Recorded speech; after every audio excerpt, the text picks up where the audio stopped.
As a freshman, this 6-foot, 10-inch center led UCLA to the Final Four, then decided to go pro, becoming a first-round NBA draft pick. He's the perfect guy for this world record attempt, known for his long-range bombs. But he's also got a silky shooting touch. So Kevin, the world record for the longest basketball shot made in a game is by Baron Davis at 89 feet. Right. What we want to do is to see if you can beat 89 feet. That look good on my resume. So what kind of technique will Kevin use? Just on the half-court shot, I'll just stand here and just flick the wrist, pretty much. But hitting a shot over 89 feet will require a little more than a flick of the wrist. To get into the record book, he'll need to add brute strength. As I move back and go to three-quarters court and full court, then I'll start taking a step into it, and I'll use a lot of my legs to plant off and push through the ground and try to get the ball down.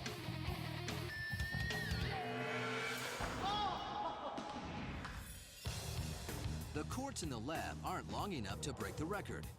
So we have to go sideways. We set up a basket at mid-court, rigged with special cameras to document his attempt. And we measure the record-setting distance down to the far end of the sports science lab.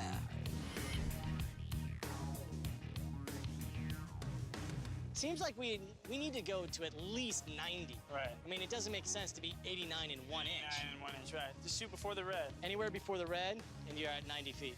On a regulation 94-foot NBA court, 90 feet would almost be a full-court bomb. Woo, this is deep. There you go.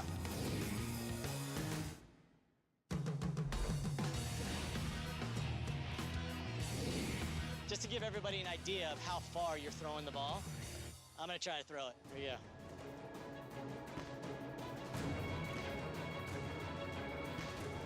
we go.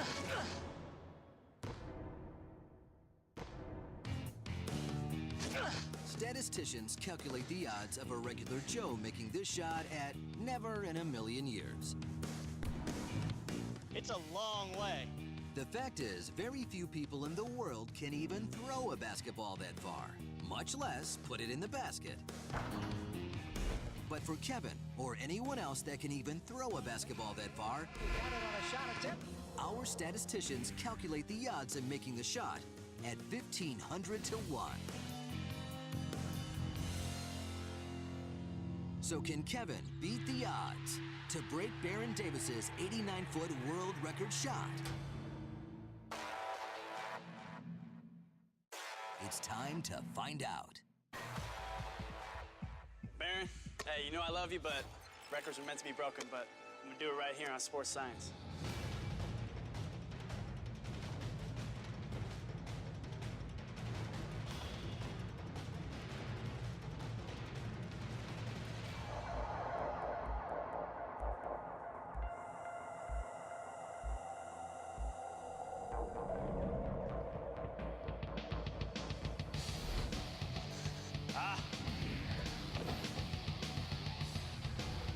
See that ball curve? It seems like you have plenty of distance. I do, it's just curving right. Get there! It's there, it's just curving.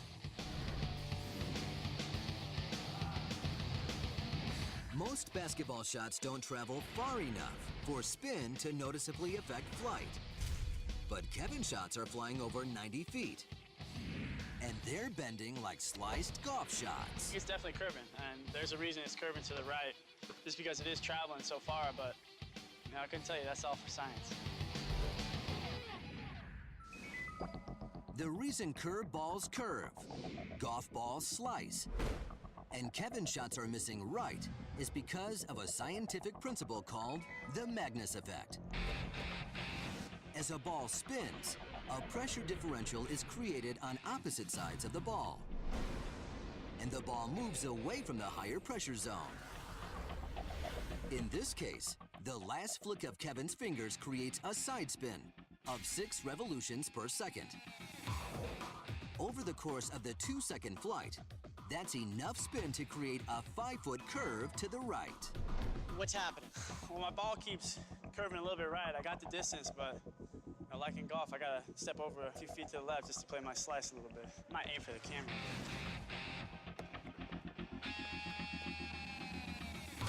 Oh! You broke a camera. After over 70 attempts, Kevin seems to have the shot dialed in. Get in there! Oh! But not surprisingly, setting a world record isn't easy. Get in there! Ah! Make it! Oh! Oh! Oh! Oh!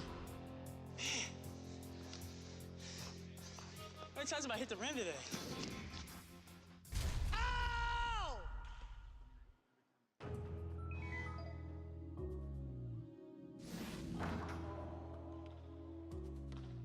Disappointed I haven't made a shot yet. I've had a bunch of them, probably 15 that hit the rim or even closer.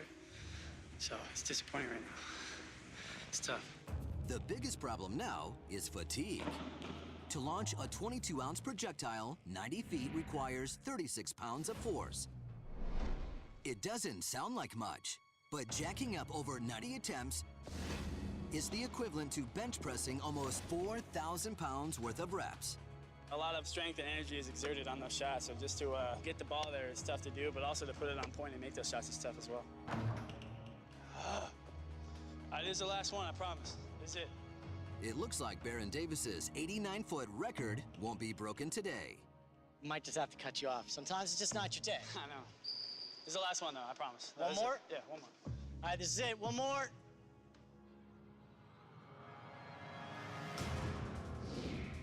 He's exhausted and frustrated, but this baller is still determined.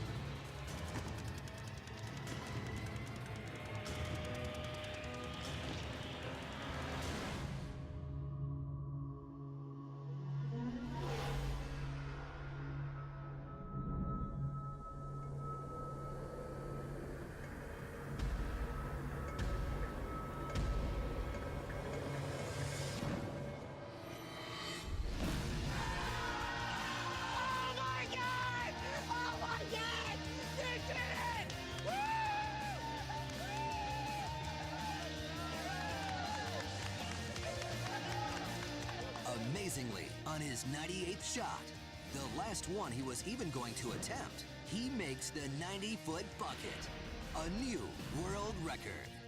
That was the last shot.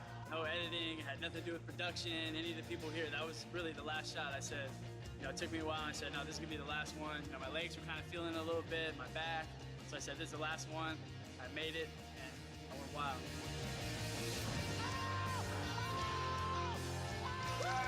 So after so many failed attempts, what finally went right? Our motion capture technology takes us inside this record-breaking shot.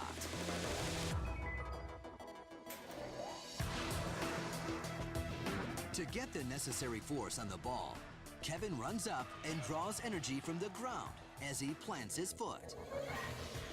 The energy surges through his body all the way to his fingertips, and he catapults the ball at just over 40 miles an hour. At that velocity, Kevin's got virtually no margin for error. Normal shots approach the rim from all angles at less than 10 miles an hour. Kevin's shot, launched at a 40-degree angle, came in at 24 miles an hour. And at that speed, his margin for error is 0.0027%. Only 2 inches shorter or longer, and the ball would have clanged off the rim. As far as the moment goes right now, hey, I just broke a world record. Being here on set, it's all accounted for just like Baron's shot was, and hey, I'm the new world record holder. Can't be better than that.